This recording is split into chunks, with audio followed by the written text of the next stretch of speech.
So this is a supercharger kit that we built for this Duramax 440cc engine. Now this engine's stock, but we was kind of doing it as a proof of concept and a way to figure out how to make a bracket to mount this AMR 300 supercharger onto a big block engine.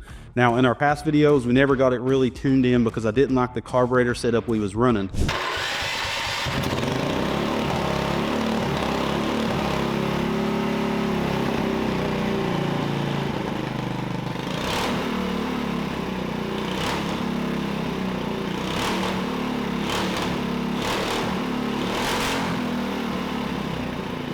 So in this video, we're going to be mounting up a Volkswagen downdraft carburetor. The best thing about this is it has an electric choke, so we're not going to have to worry about choking the carb to get it running. And it has an accelerator pump, and that's going to give us an extra squirt of fuel so we don't have that hesitation off of idle and going into wide open throttle. It is going to mount around like this. We do have to build a custom aluminum intake for it, and then we got to build the pipe from the supercharger to the head on a 420 engine that we have on Gravy Bones. Gravy Bones is an adult size go-kart that we created a few years back. We want to put this supercharger on that 420cc stage 4 engine that we built within our racing.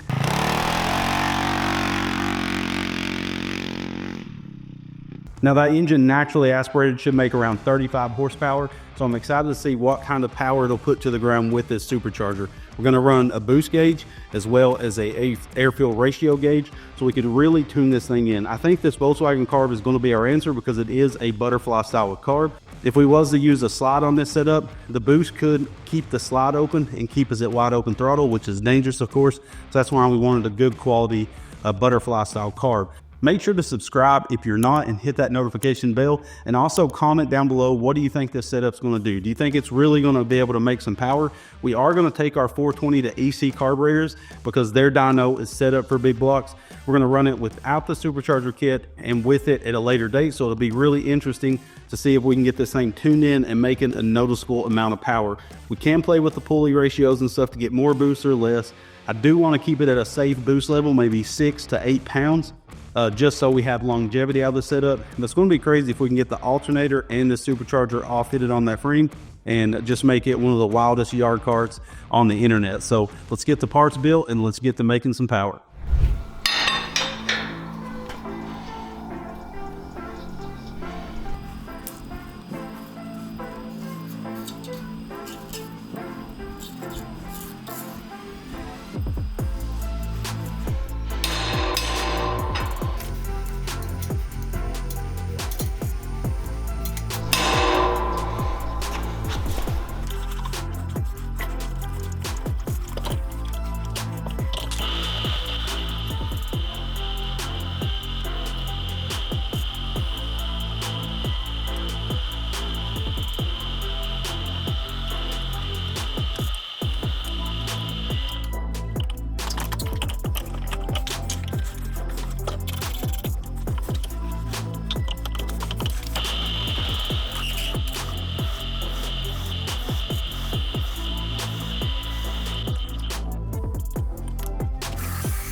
We're gonna take a second break from the video to talk about the sponsor, which is Blaster.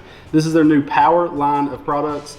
They have a ton of stuff for the power sports world, and today we're talking about chain cleaner as well as lubricant. So we use this stuff a ton. Of course, we clean our chain before we go on rides and make sure there's no dirt and grime in it, because the dirt and grime left in your chain is what wears them out. It's basically sandpaper in between the links. So you want to clean it before lubricating it, because if you keep on piling on lubricant, it's just going to keep attracting more dirt, and that's what wears out your chain. And lubricant, of course, will keep the heat out of your chain, which also wears them out. So we clean our chain really well and lubricate it before going on a ride, and when we're on rides, we keep them lubricated in between a couple hour runs. So it's super handy to have this stuff on the shelf. So we got some gold DID chain that's pretty dirty. It's been sitting on the shelf. This is a spare run for one of our bikes. So we're gonna clean it up today and also lubricate it, put it in a bag so it's on the shelf ready to go. We'll show you how fast this stuff works and how good it works. When you're cleaning the chain, I recommend taking it off because you don't want to get this stuff slung all over your engine. But we're going to start with the cleaner. We're going to adjust our dial on the back. This is the power level that the spray will come out. And then we can pop the straw up. And I'm going to spray this stuff down. I'm using it on the cookie sheet. We're going to let this soak for a few minutes. Then we can brush it with a brush to get any thick grime and wash it off with water. You can see it's instantly cleaning up those links. Really important to get the dirt out of your chain and the grime and break that old grease up, because that is what wears out your chain the most, is the grit left in it.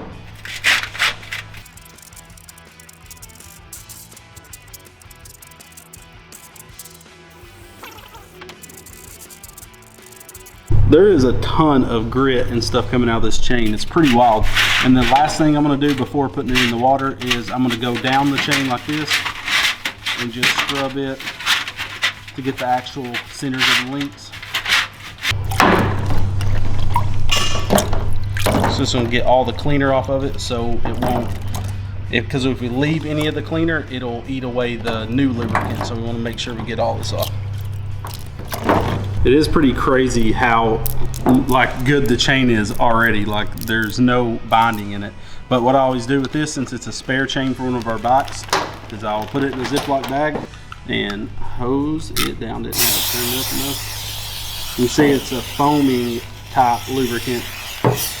And the best thing about that is it actually sticks to the chain, holds to it. It's not like the watery based ones, you know, that just pour right off. It's going to stick to it, especially if we let it dry in this bag. It's going to be super lubricated for the next time that we go on a ride, and we can take this as a spare. So big shout out to Blaster Power for their chain cleaner as well as their lubricant.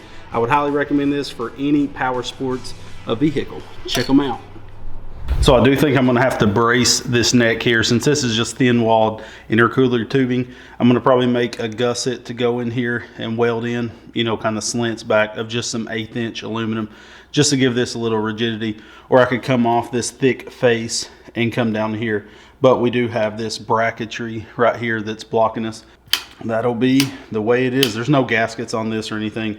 I got to still weld up that. And then the choke will activate electronically. So I just have to worry about where the seat is at and stuff. We may have to get rid of this. I'm assuming this is a electric fuel shutoff, like some of the stock carbs on generators and things. It keeps from backfiring, but I'm not positive. I need to look up what this is because I'm unfamiliar with this carburetor. But we have a nice setup there, so that should work out great. So I got a small piece of metal, aluminum cut, to brace that up because I don't want the vibrations of bouncing around the cart to bend it or crack it. And these Centurial positioners are extremely handy. They come with a couple different ends. I got the like claw style end on it now, and it's just a magnetic positioner, but it is crazy handy. So make sure to check out Centurial. They got a bunch of fabricating tools. They do the tubing notching tools, and I have a few other. The red one is their old style, and they've switched up to silver. The new ones come with these clamps as well as a magnet head, and these are 3D printed ends here. So this is a strong magnet where you got the double clamp. You can even use them as soldering position arms. The whole wire's super handy. So I'm going to get that welded on, and then we can pull gravy bones in and start mocking everything up. All right, so I got gravy bones in. Lonnie took the Supercharger kit off that Duramax engine because it was just a mock-up. We're gonna run into several problems here we'll have to fix, but no big deal. Modify. Yeah, we're gonna have to modify. It would have been sick if I developed a special kit for this and ran the supercharger off the alternator pulley. You know what I mean? Like did a double pulley setup. But we're halfway in this. That is not the case. So we got to pull the spooler because we're gonna have to remove the alternator kit for now and figure out a way to run the alternator with the supercharger. But the only issue I'm worried about is because the supercharger runs off a pulley that sits behind the CVT, it's going to have to push the CVT out probably an inch or so. I think we have enough clearance for that. It's going to suck if we don't because this is a powder coated frame. I don't want to cut anything, that's for sure. Maybe we should start over. On a frame? Mm-hmm. That's hadn't too much work. But if we have to do that, we can run a new jack shaft and we can just space this out. It's not ideal, but that's what we can do. And just space everything out. So we're going to pull the spooler, get the alternator kit pulled off. Unfortunately, we've got to unbolt the engine, slide it out because these plates drop down. There's no way to get to the bolts. So Lonnie's going to take off the spooler real quick. And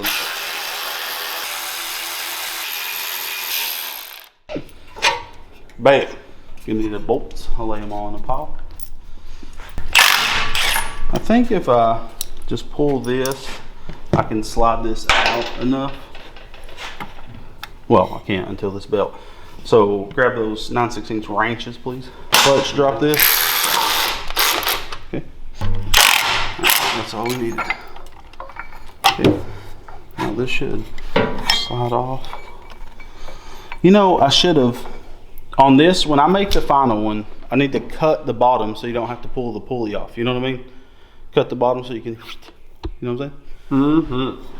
Look how close it is to clearing. Without it's literally like less than 1/4 of an inch, and that pulley would slide all the way off. Oh yeah. Okay, alternator belt. We put a lot of bolts on this son of a gun. Set that over there, please.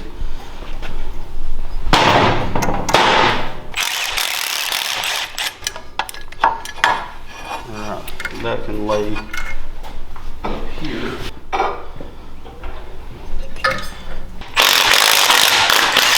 This one's stripped for some reason. Can't pull the threads out. 3's great though. 3's a good number. Yeah, that's the one that's a tiny bit off. You can see it. So the bigger pulley you put down here, the more boost it'll make. Smaller pulley, less boost.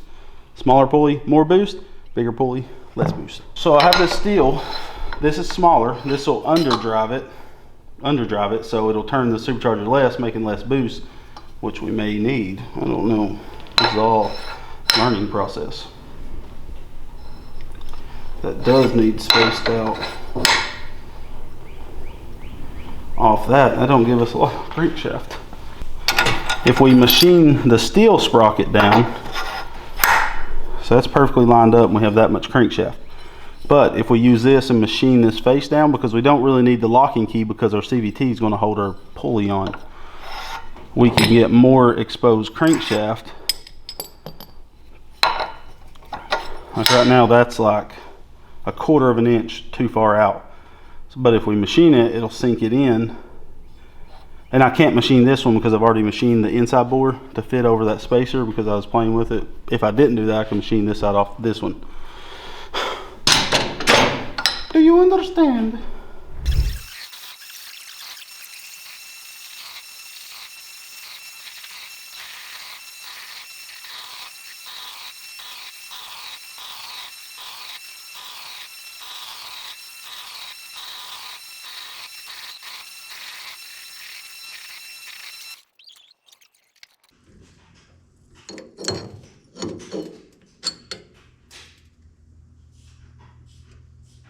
We have this carburetor and it has this little snout buoy, and I think, I'm not positive, but on stock carbs like for V-twins, this is a shutoff. So 12 volts goes to it when you're running the vehicle, and the 12 volt pulls back a little needle that's in there to let fuel flow to the main jet, and then when you shut off the power to it with the key switch, that nipple goes back in there and it shuts off fuel so it won't backfire after, you know, for like generators are about backfiring back in the day. So I'm thinking that's what this is. So I should be able to take this out and block it off because I'll need to run the carb like this, and that puts it right at your freaking dome.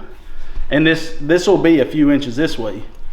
But if we can get rid of this, it doesn't matter, and it'll be perfectly fine. Then our throttle cable will hook up down here. We got to build a bracket for it. And then Lonnie machined this CVT or this belt pulley, took the face of it off, and it's actually perfect. He just guesstimated how much to take off, and it's perfect-necked.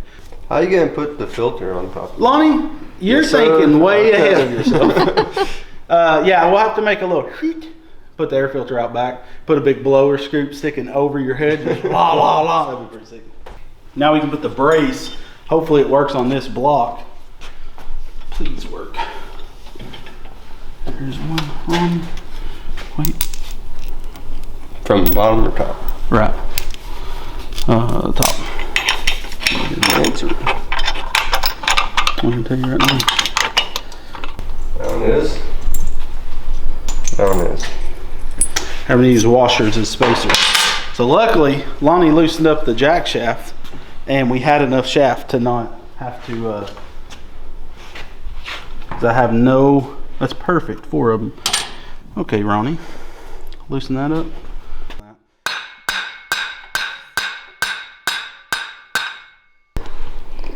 Where's my copper anti-seize? Here, boy. Here you are.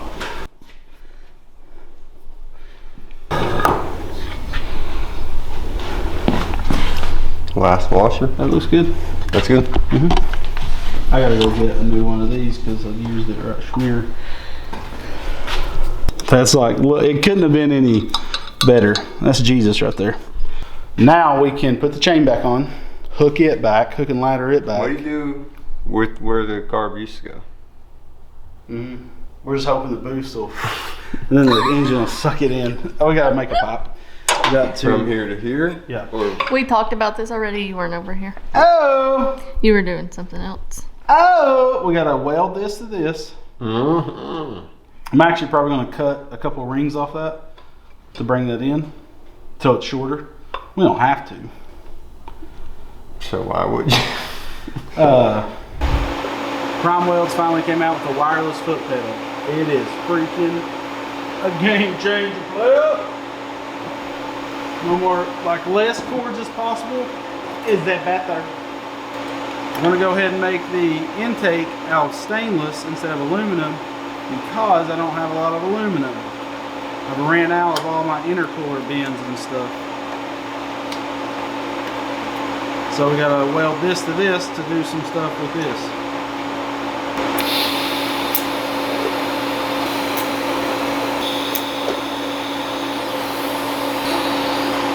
Got a little bit of sugar in there. Outside looks good, inside looks like crap. 7 days of the week, 7 different Chevys. Okay. Next piece.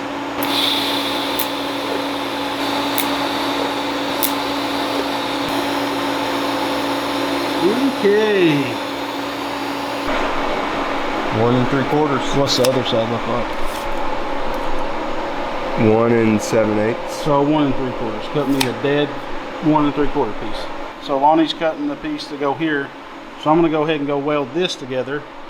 Then we'll tack it here and tack it here once that piece is done. Get all the burrs off.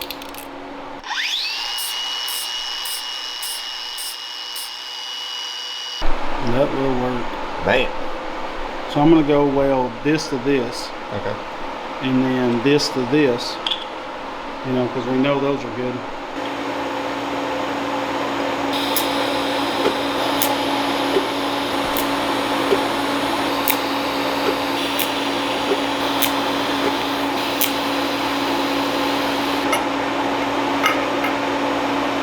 And there is our boost charge pipe. If we wasn't running a draw through, we could have an intercooler, but we can't because that'd be because we'd have an intercooler right in here that would have fuel. So it'd just be a huge reservoir for fuel. It would not be safe. You probably can't say that word on YouTube.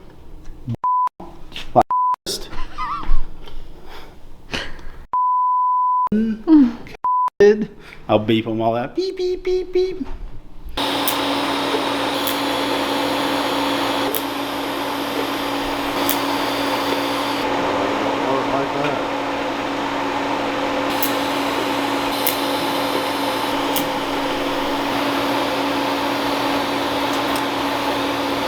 A few moments later. Okay, so we got the cart sitting on the ground. Everything is mounted up. So the only big thing we have to do is hook up the throttle cable, of course, to the carburetor.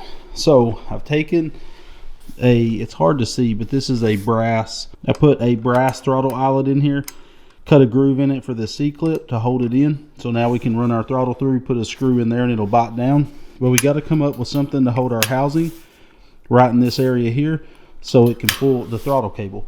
So what I'm going to do is come off this bracket here and up with a piece of flat stock.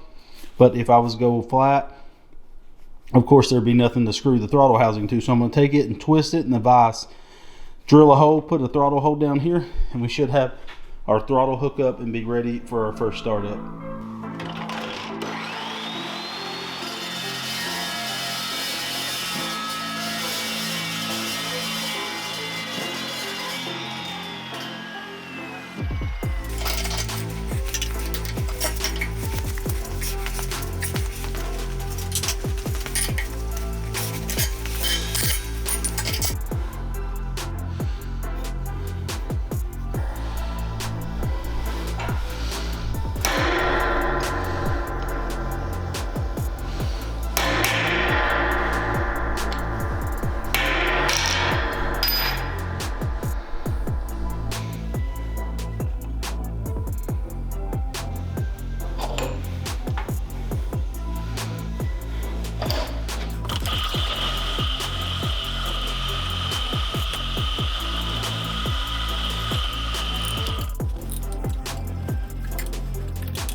Okay, so I got the bracket made, got that all done. I filmed most of it, but not all of it. But so now we got full throttle. Can't see the throttle mechanism because it's on this side, but whatever. You know a throttle works. So this has electronic choke. Do I know how it works? No. I was almost about to take a nap when we came out here. So we got some starting fluid we're going to put in this hog. Just a dabble, do you? We got tires off the ground.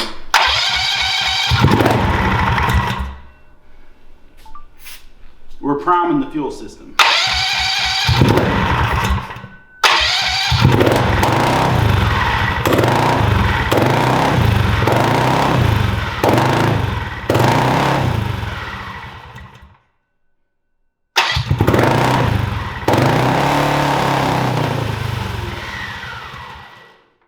Trying to see if the fuel's pumping. That's the only thing I'm worried about, is fuel pumping as much as we need it to.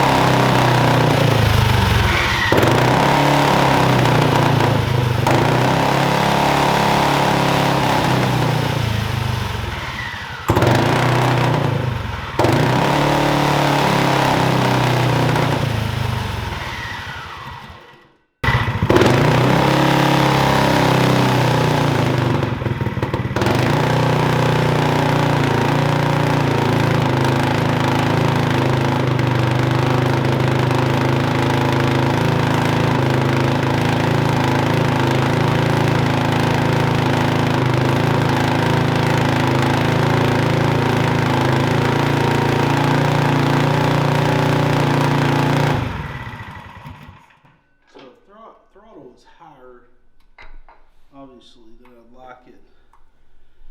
I see some adjustments I can make. It is run by itself now. We'll run the thing back in, but I did find out, so I didn't have not looked up any, but this is our idle, so we can turn it in. So that's all the way. So like a Mikuni, I start out there. I can't fit that one in there. And then this is our mixture. So we have an idle and a mixture. All of our vacuum ports are plugged up. We have our choke hooked up. I'm thinking it's something with the jetting. I mean, we shouldn't have a leak anywheres that's causing like, you know.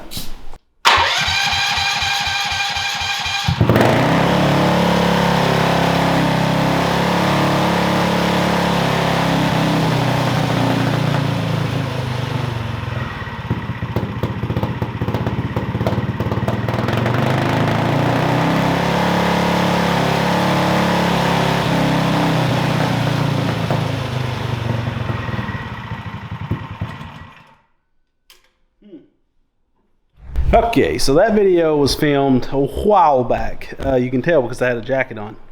Same fatness now as then. Thought I might have lost some weight, but any hoosies. So we never could get that carb. I tried, and then guess what? Tried another time to get that carb tuned in. We could get it to idle for a few seconds, and then it would just start revving uncontrollably. So I know it wasn't a vacuum leak, because if it was a vacuum leak, it would happen all the time. I pulled my intake manifold off to make sure, you know, with aluminum welding, it's more susceptible to pinholes. Checked it out, could not find any case of whatsoever of a pinhole leak. So I made the corporate decision to say to heck with that carb right now, shelf it, drain the fuel out, clean it. I talked to Dave. He's worked with us a lot on the channel. He ran one of these carbs on his Supercharged 670 buggy. He built one after I built my Supercharged setup, and he ran a downdraft Volkswagen. He said right out of the box it worked great, and he didn't even have to jet it any different. The air fuel ratios and everything was right. I don't know if I got a faulty one. These are Amazon carburetors. I have gotten bad Amazon carburetors before, but I don't know. I cannot get it to run right. I'm sure there's some Volkswagen carb people out there that know these that probably could tell me my problem, like fix problem. But I let the project set for a long time because I was frustrated. Put all that work into it and then can't get this carb to do right. So I made the corporate decision to switch over to the good old faithful round or flat slide, D-shaped slide, 34 mil carb. So what I'm going to do is I'm going to redo in the next video. I know I hate making two parts. I really do. But I'm waiting on some aluminum tubing to come in. I don't have any 180s and I need a 180 bin to do this Mikuni adapter. I'm going to put a 34 Mikuni. If there's a problem with the boost holding the slide, I can double spring the slide. You can put 2 springs in there so it has twice the spring pressure, and maybe that'll help out. So we can do that if we have an issue, but I'm just going to convert. The next video we'll be running this hog. I'm waiting on my pipe. I did get a wideband in. Amazon had these widebands. Not in this holder, I had the holder already, but these little digital widebands for like 80 bucks, and it comes with the auction sensor and everything. So we're going to put a wideband on it, we're going to put a tack on it, and we're going to try to get this son of a gun running. I think it will on this other carb. That carb, I cannot figure it out. Call me an idiot. But so that's where she sits. So in a couple days, I think today actually I'm supposed to have my pipe, and today or tomorrow it's raining outside, so we got a couple things we got to do while it's raining, and then we can get back to this Supercharged build, finish this hog up. She should make some good power. That engine was stout before, so I can't imagine it with this setup. So I need to add, the next video we'll be adding the wideband, putting the new carburetor on, and doing a little bit of wiring, not much. I'll probably not even film that. Then we need to make new spooler brackets. I can just plasma cut those hogs out of aluminum, some 1/4 inch aluminum or something, so we can put our spooler back on. We got to have that downforce. And so really excited. So you let me know if you know what the problem with the carb was. Maybe I'm overlooking something. I don't know. It seemed like a vacuum leak, but not a vacuum leak at the same time because we get it to idle down. Then it surges. Maybe something's happening with the accelerator pump. I don't know. I don't freaking know. I unhooked the choke to see if that electric choke was causing me issues. Nothing fixed it. So anyways, next video, I promise you guys we'll be ripping this thing on a Supercharger. We're going to take it on the asphalt because this thing beats you to death across the field.